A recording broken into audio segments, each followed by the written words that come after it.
Adèle et Agathe, les deux petites filles de Geneviève de Fontenay, se confient sur les derniers instants de leur grand-mère, décédée le 1er août dernier. Un véritable choc. La famille de Geneviève de Fontenay a pu lui rendre un ultime hommage, ce mardi 8 août 2023, lors de ses obsèques organisées dans la plus grande intimité. La dame au chapeau est effectivement décédée le 1er août, succombant à un arrêt cardiaque, survenu durant son sommeil. Interrogées dans les colonnes de gala, Adèle, âgée de 26 ans et Agathe de 22 ans, les petites filles de l'ancienne patronne des Miss France, se sont souvenues des dernières heures de leur grand-mère adorée. C'était la dernière fois que je la voyais. L'aînée des deux sœurs raconte, Geneviève a été admise dimanche 30 juillet à l'hôpital et lundi nous avons pu lui rendre visite. Mon père Xavier y est allé dans l'après-midi, puis Agathe et moi en fin de journée. Mardi après-midi, elle a pu voir son frère dont elle était proche, amené par mon père qui est aussi resté près d'elle. Le soir, je suis resté avec elle de 19 à 21 heures.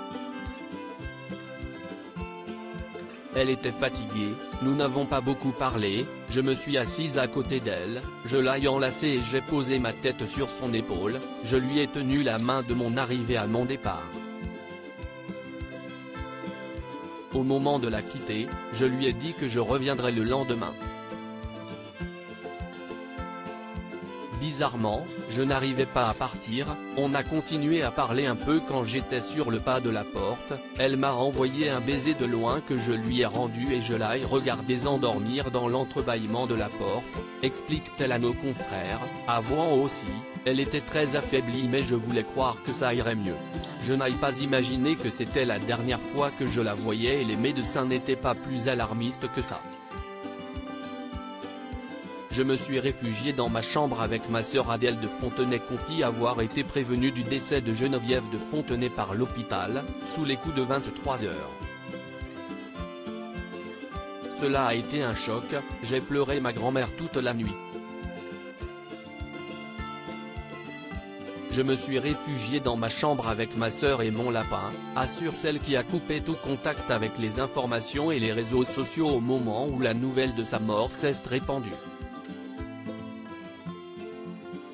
Je ne réalise toujours pas qu'elle n'est plus là, si est très dur, s'émeut-elle. Sa petite sœur, Agathe, très affectée également ajoute, elle me manque déjà. Quand je rentrais de l'étranger, où j'étudie, nous étions impatientes de nous retrouver.